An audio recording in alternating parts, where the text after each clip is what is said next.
तो हेलो साथियों, नमस्कार। स्वागत है आपका अपने चैनल सक्सेस जंक्शन एक कदम सफलता की ओर में। और हम लेकर के आ गए हैं आपके लिए एमपी पुलिस कांस्टेबल 2023 23 अगस्त थर्ड शिफ्ट का एग्जाम एनालिसिस, जहां पर आज हम करने वाले हैं जीके जीएस के महत्वपूर्ण प्रश्न। इसके अलावा मैथ और रीजनिंग में क्या क्या परिवर्तन देखने को मिला है। साथ ही साथ में वीडियो को शुरू से लेकर के अंत तक जरूर देखिएगा। लास्ट में हम आज के टॉप 5 स्कोर के बारे में आपको बताने वाले हैं तथा इस शिफ्ट का कट ऑफ कितना जा सकता है वो भी हम आपको बताने वाले हैं। आज के जो प्रश्न है वो हमें सोना सिसोदिया जी के द्वारा भेजे गए हैं। बहुत बहुत धन्यवाद आपका।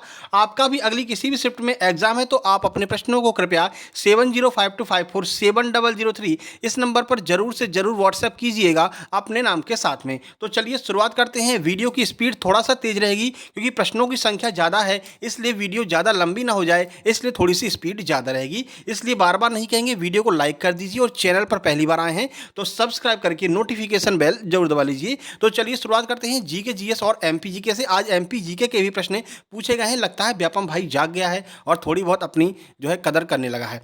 तो देखिए, पहला प्रश्न है आज का, पंचजगत वर्गीकरण किसके द्वारा किया गया था। तो रॉबर्ट विटेकर के द्वारा पंचजगत वर्गीकरण जो है इसमें किया गया था। चलिए देख लेते हैं कब किया गया। तो 1969 में अमेरिकी जीव विज्ञानी रॉबर्ट विटेकर ने 5 साम्राज्यों के आधार पर एक वर्गीकरण प्रणाली का प्रस्ताव रखा। कौन कौन से हैं देख लीजिए। मोनेरा, जिन्हें प्रोकैरियोटिक कहते हैं। प्रोटिस्टा, मुख्य रूप से प्रोटोजोआ और सवाल प्रोटिस्टा के अंतर्गत आते हैं। उसके बाद फंजाई है, फंजाई के अंतर्गत आपके फफूंद और यीस्ट और मशरूम ये 3 आते हैं। उसके बाद में प्लांटी है, प्लांटी में पौधे आते हैं। उसके बाद में एनिमिलिया है और एनिमिलिया में जानवर आते हैं। कुल 5 प्रकार के इन्होंने जो है पंचजगत वर्गीकरण दिया था रॉबर्ट विटेकर ने। ये सब आपको याद रखना, ये आगे आपसे पूछे जाएंगे कि कौन से में क्या चीज आती है। ठीक है, आगे बढ़ते हैं। एमपीजीके का प्रश्न है, बहुत दिन बाद देखने को मिला है, खुशखबरी है। ठीक है ना, स्टार मार्क कर लीजिए, फूल वूल सजा लीजिए भाई, कुछ दिन बाद यहाँ पर क्वेश्चन पूछा गया है।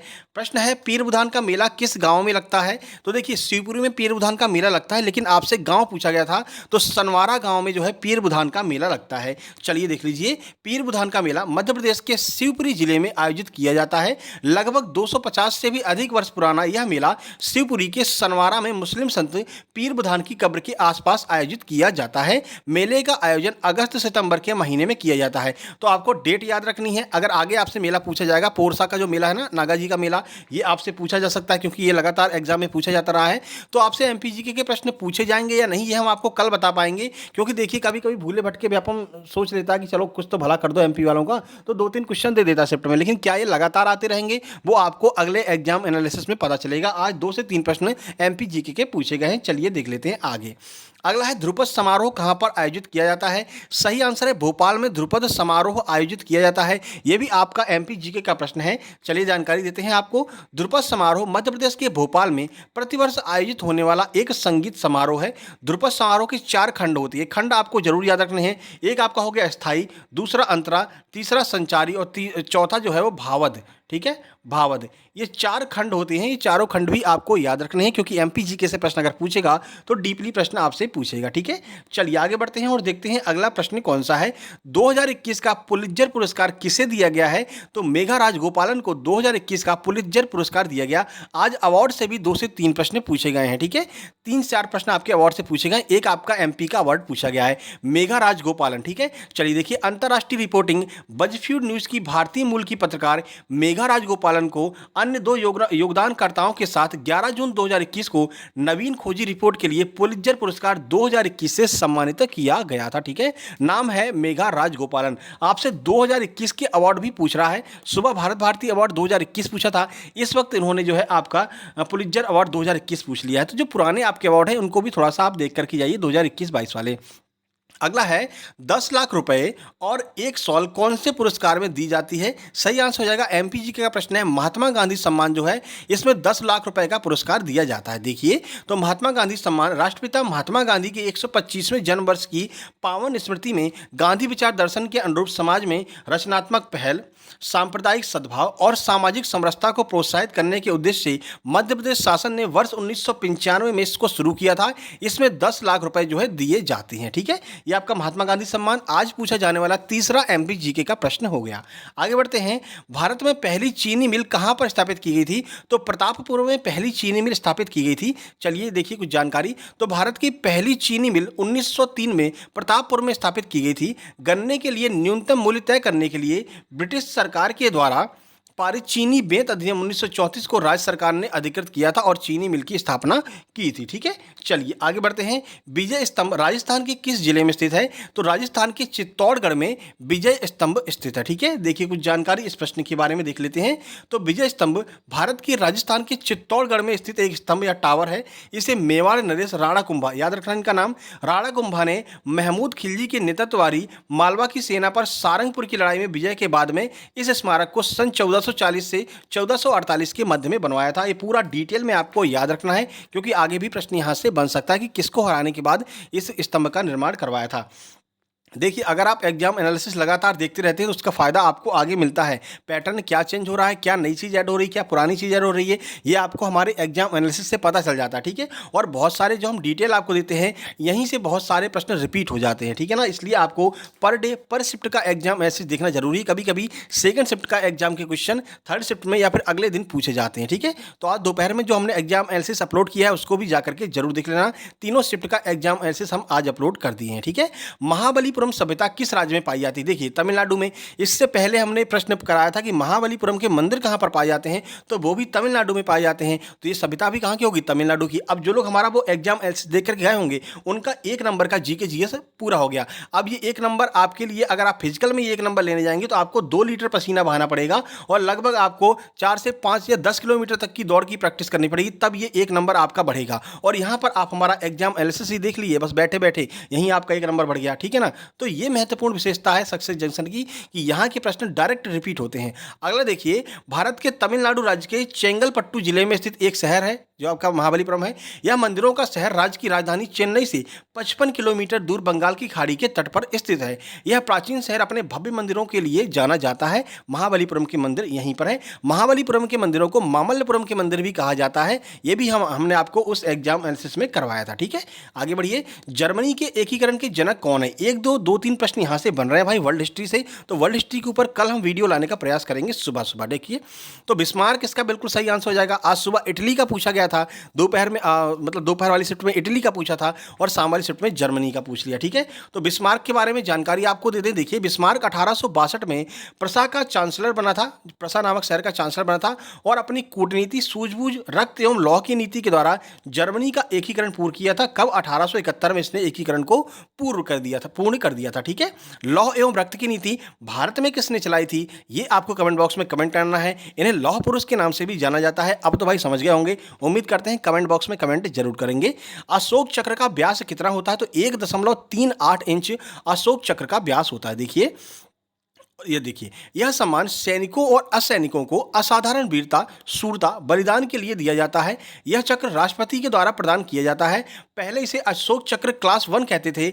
मेडल गोलाकार होता है, दोनों तरफ रिमों के साथ 1.38 इंच का व्यास और स्वर्ण कलई इस पर की गई होती है। ये आपका अशोक चक्र के बारे में पूरी जानकारी हो गई। अब अवार्ड से आपके प्रश्न पूछे जा रहे हैं, जो वीरता मेडल होते हैं यहाँ से प्रश्न पूछे जा रहे हैं। सुबह परमवीर चक्र पूछा गया था सुबह वाली शिफ्ट में, इस शिफ्ट में आपसे अशोक चक्र पूछा है। परमवीर चक्र के बारे में पहले भी प्रश्न आ चुका कि परमवीर चक्र की जो है नाम किसने दिया था या परमवीर चक्र की जो मतलब रचना है वो किसने की थी, इसके बारे में भी पहले हम एग्जाम एनालिसिस में आपके बता चुके हैं। ठीक है, चलिए वीडियो को लाइक कर दीजिए। सबसे ज्यादा जो प्रश्न होते हैं वो आपका अपना चैनल सक्सेस जंक्शन सबसे ज्यादा और सबसे रियल प्रश्न लेकर के आता है। अगला प्रश्न कुछ इस तरह का पूछा गया था, बिच्छू खेती कहां पर की जाती है? ठीक है, अब ये बिच्छू घास भी होती है और बिच्छू की खेती भी की जाती है। तो हिमाचल प्रदेश में बिच्छू खेती की जाती है। अब ये बिच्छू घास की अगर बात करें तो देख लीजिए, मिनरल, प्रोटीन, कार्बोहाइड्रेट, सोडियम और कैल्शियम, आयरन और विटामिन से भरपूर बिच्छू घास का चिकित्सा क्षेत्र में खूब महत्व है। शरीर में सूजन आ जाने पर इसकी सूजन वाली जगह में लगाने से सूजन चली जाती है और इसकी खेती हिमाचल प्रदेश में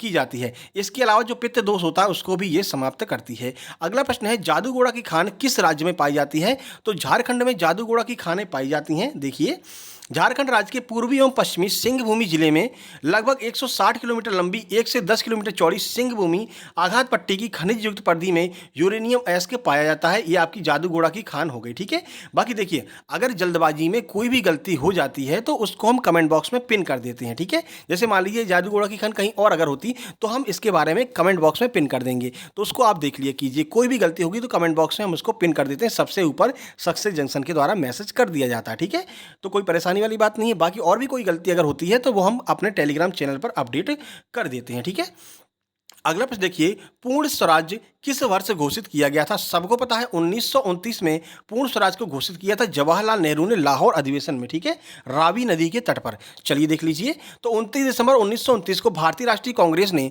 पूर्ण स्वराज की घोषणा की थी और लोगों ने ब्रितानी साम्राज्य से पूरी तरह से स्वतंत्र होकर के अपना राज बनाने के लिए संघर्ष करने की प्रतिज्ञा की थी, ठीक है। जब गलती होगी तभी कमेंट बॉक्स में उसको ऐड करेंगे, ऐसा नहीं है कि अब हमने बोल दिया तो सोच लो कि वो क्वेश्चन झारखंड वाला गलत ही है, ठीक है ना, ऐसा बिल्कुल भी नहीं है, ठीक है।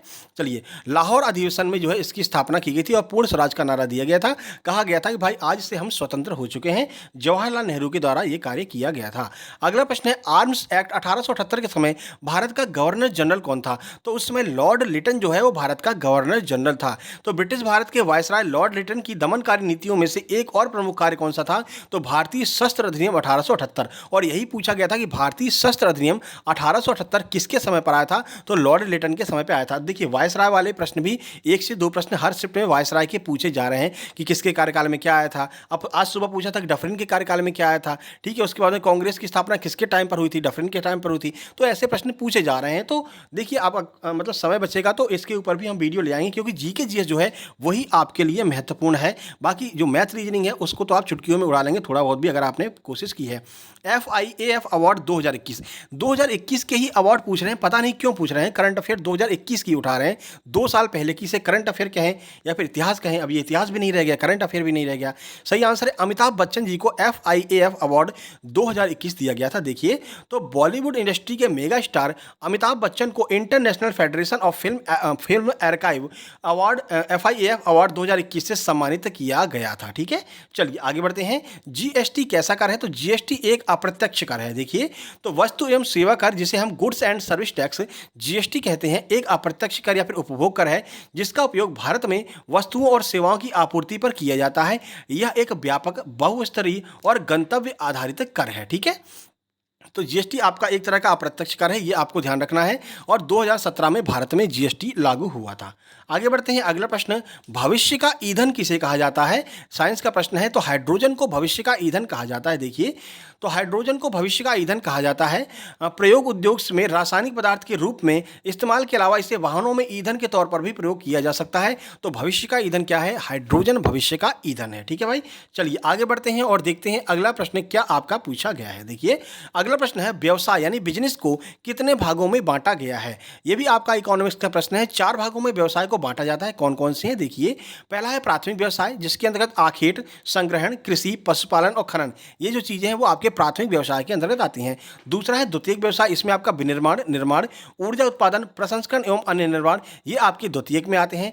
तृतीयक व्यवसाय के अंतर्गत आपका परिवहन, व्यापार, संचार, प्रशासन, मनोरंजन, बैंक, बीमा और पर्यटन, ये आपका तीसरे में आता है। और चतुर्थ व्यवसाय में सूचना, शोध, प्रबंधन, शिक्षा, स्वास्थ्य एवं सुरक्षा, ये आपके चतुर्थ व्यवसाय में आता है। तो कुल 4 तरह के व्यवसाय आपके जो है भारत में पाए जाते हैं, ये आपको याद रखना है, ठीक है। चलिए आगे बढ़ते हैं और अगला प्रश्न देखते हैं। अब सीधे हम पहुंच रहे हैं मैथ की ओर। देखते हैं मैथ में क्या क्या परिवर्तन आया है और कौन कौन से प्रश्न आज पूछे गए हैं। देखिए, तो मैथ की बात करते हैं। पहला क्वेश्चन आपका प्रायिकता का है। 3 सिक्कों को उछाला जाता है, अधिकतम चित आने की प्रायिकता ज्ञात कीजिए, यानी अधिकतम हेड आने की प्रायिकता ज्ञात कीजिए अगर 3 सिक्कों को हम उछालते हैं तो, ठीक है। प्रायिकता का क्वेश्चन डेली आ रहा है। अगला है स्पीड का अनुपात देकर के आपसे डिस्टेंस का अनुपात पूछा था। बड़ा सिंपल सा प्रश्न था, स्पीड का उल्टा कर दीजिए, डिस्टेंस आ जाता। मान लीजिए स्पीड तीनों पर 3:4 दी है तो 4:3 इसका जो है दूरी का अनुपात आ जाएगा। अगला प्रश्न है, समचतुर्भुज से एक प्रश्न पूछा गया था, समचतुर्भुज का क्षेत्रफल। हालांकि बताया जा रहा है कि ये प्रश्न आपका गलत था। अगला है बॉडमास। बॉडमास के 3 प्रश्न आपके पूछे गए हैं। बॉडमास से कैलकुलेशन वाले 3 प्रश्न आपके पूछे गए हैं। 2 प्रश्न आपके एलजेब्रा के पूछे हैं और पूरा का पूरा जो एलजेब्रा आ रहा है आपका सीधे फॉर्मूला बेस आ रहा है। फॉर्मूला आपको याद है, ए क्यू प्लस बी क्यू का क्या होता है, ए प्लस बी का होल क्यू क्या होता है, ए प्लस बी का होल स्क्वायर क्या होता है। तो आप आसानी से इन प्रश्नों को सॉल्व कर सकते हैं। शंकु और आयत का क्षेत्रफल पूछा गया है। हालांकि हमको जहां तक पता चला शंकु का नहीं था, केवल और केवल आयत का क्षेत्रफल आज पूछा गया था। घातांक और करनी के प्रश्न जरूर बढ़ रहे हैं। 3 से 4 प्रश्न घातांक और करनी के पूछे जा रहे हैं, जो कि आपके कैलकुलेटिव प्रश्न हैं घातांक और करनी के। एलसीएम एचसीएफ से इस शिफ्ट में कोई भी प्रश्न नहीं पूछा गया है। परसेंटेज के प्रश्नों की संख्या बढ़ा दी है। 4 से 5 प्रश्न परसेंटेज के आपके पूछे जा रहे हैं। सीआई से 2 प्रश्न ही पूछे हैं। ये लेवल आपका डाउन हो रहा है, सीआई को आप कम पूछ रहे हैं। 2 प्रश्न पूछे थे जिनमें एक आपका किस्त वाला प्रश्न था। तो सीआई अभी तक 4 5 5 6 सीआई आ रही थी, आज इस शिफ्ट में 2 ही सीआई पूछी गई है, ठीक है। आगे क्या लेवल रहेगा उसके लिए आपको लगातार एग्जाम एनालिसिस देखते रहना होगा, ठीक है। एसआई की बात करते हैं, सिंपल इंटरेस्ट के 2 प्रश्न लगातार आ रहे हैं, आज भी पूछे गए थे। प्रॉफिट लॉस के प्रश्नों की संख्या बढ़ा दी, 3 से 4 प्रॉफिट लॉस के प्रश्न पूछे जा रहे हैं सिंपल लेवल के। सिंप्लीफिकेशन के भी 2 प्रश्न आपके पूछे गए हैं। मिक्सचर और एलिगेशन के प्रश्नों की संख्या बढ़ गई है, 3 प्रश्न आपके मिक्सचर के पूछे गए हैं। दूध और पानी का जो मिश्रण है, 300 ग्राम का कुछ मिश्रण दिया गया था, उसमें बाद में उसको बराबर करने के लिए बोला गया था कितना दूध मिला दें कि यह मिश्रण 1:2 के अनुपात में हो जाए या 1:1 के अनुपात में हो जाए, सिंपल वाला। ठीक है, आयु से 2 से 3 प्रश्न पूछे जा रहे हैं और इस आयु में भी आपको एवरेज आयु में देखने को मिल रहा है। आप में अनुपात जो है वो भी आपका आयु में ही देखने को मिल रहा है। आयु वाले प्रश्नों की संख्या बढ़ गई है। दोपहर की शिफ्ट में 2 प्रश्न थे, इस शिफ्ट में 3 प्रश्न पूछे गए हैं। मेंसुरेशन के 2 प्रश्न हमने आपको बता दिए हैं। एवरेज का 1 प्रश्न ही पूछा गया था, वो भी आपका एज में ही कैलकुलेट कर सकते हैं। 2 से 3 प्रश्न आपके रेशियो वाले पूछे जा रहे हैं। ठीक है, चलिए बात करते हैं रीजनिंग में क्या क्या परिवर्तन देखने को मिला। तो रीजनिंग की देख लीजिए भाई। रीजनिंग में आपकी घड़ी यहाँ पर बिल्कुल लगातार प्रश्न घड़ी के आ रहे हैं और 4 प्रश्न पूछे गए थे, जिसमें आपका एक घड़ी का मिरर इमेज पूछा था, घड़ी में कुछ टाइम हो रहा है उसका मिरर इमेज। एक आपका वाटर इमेज पूछा था, घड़ी के टाइम का वाटर इमेज। और 2 प्रश्न आपके एंगल निकालने के आए थे कि कितना डिग्री का कोण बनता है और घड़ी में टाइमिंग आपको दी गई थी। इसकी प्रैक्टिस करके जाइएगा, आगे ये प्रश्न बढ़ते रहेंगे। ठीक है, कोडिंग रिकॉर्डिंग के 5 से 6 प्रश्न पूछे जा रहे हैं, ये लगातार पूछे जा रहे हैं और यहाँ पर आप 5 से 6 प्रश्न प्राप्त कर सकते हैं। बस आपको थोड़ी सी कैलकुलेशन आनी चाहिए कि +2 का हो रहा है, +3 का बढ़ रहा है, +4 बढ़ रहा है। ठीक है ना, इसके अलावा ABCD की नंबरिंग आपको आनी चाहिए, ABCD में क्या क्या नंबरिंग होती है, इसके आधार पर आप इन प्रश्नों को सॉल्व कर सकते हैं। आगे बढ़ते हैं, मैथमेटिकल ऑपरेशन से आपके 2 प्रश्न पूछे जा रहे हैं। जो गणित का मैथमेटिकल ऑपरेशन होता है, प्लस को माइनस कर दें, माइनस को प्लस कर दें, गुणा को भाग कर दें, ये चिन्ह परिवर्तन के बाद में कुछ आपको समीकरण दिया गया होगा, उसका आपको आंसर निकालना होगा। ठीक है, उसके बाद सिटिंग अरेंजमेंट के 2 प्रश्न हैं। आयत से 1 प्रश्न आया था, आज आपका आयत काउंटिंग पूछा गया है। ये परिवर्तन देखा गया है कि फिगर काउंटिंग में आज से आयत के प्रश्न आने लगे हैं। तो आयत वाली जो फिगर काउंटिंग के प्रश्न हैं वो आपको देख करके जाना है। आगे आपसे आयत की संख्या बढ़ सकती है। अभी तक त्रिभुज पूछे जा रहे थे, अब आयत पूछे जा रहे हैं। हालांकि आज भी आपके 3 त्रिभुज पूछे हैं, 1 आयत पूछा है। 4 प्रश्न आपके फिगर काउंटिंग से हैं, लेकिन आगे आयत की संख्या बढ़ सकती है। ठीक है, डायरेक्शन के 2 प्रश्न हैं, आइदर और नॉट, नाइदर और यानी कि यदि तो से 2 प्रश्न हैं। मिसिंग लेटर के 3 प्रश्न पूछे जा रहे हैं लगातार। रैंकिंग के 2 प्रश्न हैं। वाटर और मिरर इमेज के प्रश्नों की संख्या घट गई है और आपके 3 प्रश्न ही वाटर और मिरर इमेज के पूछे जा रहे हैं, जो कि सिंपल लेवल के आ रहे हैं। आगे बढ़ते हैं, त्रिभुज काउंटिंग के 4 प्रश्न आपके त्रिभुज काउंटिंग के पूछे गए थे और 1 आयत काउंटिंग का पूछा। कुल 5 प्रश्न आपके फिगर काउंटिंग से पूछे गए थे। नंबर सीरीज के आपके 2 प्रश्न पूछे गए हैं और सम विषम वाली नंबर सीरीज चल रही थी, +3, +5, +7, अगले में 9 ऐड हो रहा था। ठीक है, इस तरह के प्रश्न पूछे जा रहे हैं। अल्फाबेट सीरीज से बहुत प्रश्न पूछे जा रहे हैं, लगभग 5 से 6 प्रश्न अल्फाबेट सीरीज से पूछे जा रहे हैं। एक प्रश्न आपका साइलॉग का पूछा गया था और कथन एवं कारण, तो कथन एवं कारण नहीं था, कथन एवं निष्कर्ष। कथन एवं निष्कर्ष के आपके प्रश्न आज 2 प्रश्न कथन निष्कर्ष से पूछे गए थे। ठीक है भाई, चलिए आगे बढ़ते हैं। अब ओवरऑल की बात कर लेते हैं। तो ओवरऑल में आपके 24 प्रश्न जीके जीएस से आज पूछे गए हैं, लगभग 24 जीके जीएस से 12 प्रश्न आपके साइंस से पूछे हैं, जिनमें कृषि के प्रश्नों की संख्या ज़्यादा है और कृषि पर ऑलरेडी 2 वीडियो बना चुके हैं। मिट्टियों को पढ़ करके जाना भाई, मिट्टी से प्रश्न पूछे जा रहे हैं। ठीक है, मिट्टी वाली वीडियो ऑलरेडी बना दी है। मैथ के 28 प्रश्न लगभग और रीजनिंग के लगभग 36 प्रश्न पूछे जा रहे हैं। आज भी रीजनिंग ज़्यादा पूछी गई है, तीनों शिफ्ट में रीजनिंग के प्रश्न ज़्यादा पूछे गए हैं। आज के टॉप 5 स्कोर की बात करें तो 79, 78, 75, 73 और 70 ये आज के टॉप 5 स्कोर हैं इस शिफ्ट के। यानी कि शिफ्ट जो है वो मॉडरेट, मतलब सिंपल टू मॉडरेट है, यानी कि थोड़ी सी टफ भी है और थोड़ी सी सिंपल भी है। ओवरऑल कट ऑफ की बात करते हैं, इस शिफ्ट का कट ऑफ कितना जाएगा तो 68 और या फिर 69। अगर आपके 68-69 नंबर आ रहे हैं तो आप यहाँ पर बिल्कुल फिजिकल की तैयारी कर सकते हैं। बाकी आगे क्या सिस्टम बनने वाला है उसके ऊपर हमने कल शाम को एक वीडियो बना दी थी, भाई जाकर के देख लेना। जिनका भी 23 अगस्त के बाद में एग्जाम है वो क्या तैयारी करें, क्या छोड़ें, क्या पढ़ें, इसके ऊपर कल हमने वीडियो बना दी है। और अब तक जो पेपर हुए हैं उसके हिसाब से कितना कट ऑफ जा सकता है वो भी हमने उस वीडियो में बता दिया है। तो कल शाम वाली वीडियो जाकर के जरूर देख लेना। वैसे अभी जब ये वीडियो खत्म होगी तो यही स्क्रीन पर आपको वो वीडियो देखने को मिल जाएगी। आज 3 प्रश्न आपके गलत मिले हैं, जिनमें कि 1 प्रश्न आपका जीके जीएस में और 1 प्रश्न आपका मैथ रीजनिंग में, 1 मैथ में 1 रीजनिंग में, 3 के लगभग प्रश्न गलत देखने को मिले हैं। ठीक है, पादप जगत से प्रश्न बन रहे हैं, पादप जगत को आप पढ़ करके जाइए। अच्छे प्रश्न यहाँ पर पादप जगत और जंतु जगत से बन रहे हैं, आगे जंतु जगत के प्रश्न आने की संभावना है। काउंटिंग ऑफ फिगर को आपको अच्छे से पढ़ कर जाना। अब आपको आयत भी पढ़ करके जाना होगा और स्क्वायर भी आपको आगे पढ़ करके जाना होगा। ठीक है, इकोनॉमिक्स की वीडियो आप अच्छे से पढ़ कर जाइए। जीडीपी जीएनपी क्या होती है और ये कर वगैरह क्या होता है, टैक्स वगैरह क्या होते हैं, अप्रत्यक्ष प्रत्यक्ष कर क्या है, ये आपको पढ़ करके जाना है। करंट अफेयर देख करके जाएं। 2021 की कोशिश करें, 2021 में जितने पुरस्कार दिए गए हैं 2021 के पुरस्कार आप यूट्यूब पर सर्च करके उसको पढ़ लीजिए, वहां से प्रश्न बन रहे हैं। ठीक है, अब हम यहाँ पर बात करते हैं टेलीग्राम की। तो ये हमारा टेलीग्राम चैनल है सक्सेस जंक्शन। यहाँ पर आपको आज के सुबह की तीनों पीडीएफ, आज जो 3 पेपर हुए तीनों पीडीएफ आपको कल जो है 24 24 घंटे बाद कल आपको मिल जाएगी। ठीक है, ये हमारा फ्री स्टडी मटेरियल का चैनल है सक्सेस जंक्शन लाइव, इसको जरूर ज्वाइन कर लेना। ये एक तरह का डिस्कस ग्रुप है, लगभग 1800-1900 लोग इसमें जुड़ चुके हैं जो एमपी पुलिस से एग्जाम दे रहे हैं। ये एक तरह का डिस्कस ग्रुप है, आप इसमें अपनी कोई भी बात पूछ सकते हैं, कोई भी डाउट यहाँ पर पूछ सकते हैं, कोई भी दिक्कत परेशानी हो आप यहाँ पर बता सकते हैं। जो हमने नंबर आपको ऊपर दिया वो केवल प्रश्नों को भेजने के लिए है। कृपया उस पर मैसेज करके सर मेरे इतने नंबर है, मेरा फिजिकल हो पाएगा नहीं हो पाएगा ऐसा वैसा मत पूछा कीजिए, क्योंकि रिप्लाई नहीं मिलेगा, वो टीम के द्वारा ऑपरेट किया जाता है। ठीक है, बाकी भाई वीडियो आपको पसंद आ गई, वीडियो को लाइक कर दीजिए, चैनल को सब्सक्राइब कर लीजिए और शेयर कर दीजिए अपने उन सभी मित्रों के पास में जिनका आगे एमपी पुलिस का एग्जाम होने वाला है। दोनों टेलीग्राम चैनल की लिंक डिस्क्रिप्शन बॉक्स में दी गई है, दोनों ज्वाइन कर लेंगे, आपके लिए फायदेमंद रहेगा। क्योंकि जो स्टडी मटेरियल वाला चैनल है यहाँ पर आपको मैथ की बहुत सारी किताबें फ्री में मिल जाएंगी, राकेश यादव सर के क्लास नोट्स मिल जाएंगे, किरण की जो किताब आती है एसएससी की वो आपको फ्री में मिल जाएगी, नीतू मैम की बुक जो इंग्लिश की है वो आपको फ्री में मिल जाएगी, आदित्य पटेल सर की बुक्स फ्री में मिल जाएगी।